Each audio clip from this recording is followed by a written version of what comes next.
ہم سب کے سب اصل میں اپنے مسئلے کو بہت بڑا مسئلہ سمجھتے ہیں، لیکن اگر آپ دوسروں کے مسئلے دیکھیں تو پھر اپنے مسئلے چھوٹے ہو جاتے ہیں۔ واقعہ لکھا ہوا اس میں جو گوتم بدھ ہے اس کی لائف کا، کہ اس کے پاس ایک گڑیا گئی، اس کا جوان سالہ بیٹا جو تھا وہ اللہ کو پیارا ہو چکا تھا، وہ تو اس کا غم نہیں ختم ہوتا تھا، ہر وقت وہ سینہ کوبی اور ہر وقت وہ ماتم اور ہر وقت دکھ کی حالت میں رہتی تھی۔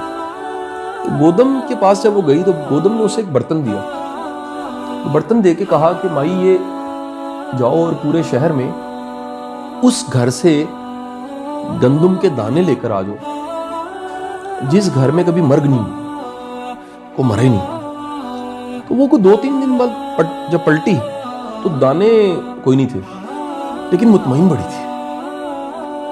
گوتم نے کہا کیا ہوا؟ اس نے کہا جی دانے کوئی نہیں ملے لیکن مجھے اطمینان آ گیا۔ اس نے کہا کیسے؟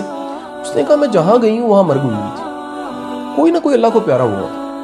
تو یہ جب آپ زندگی کی ریالٹیز کو سمجھ جاتے ہیں کہ یہ ہے ہی ہے، پھر آپ کے اپنے دکھ اور غم چھوٹے ہو جاتے ہیں۔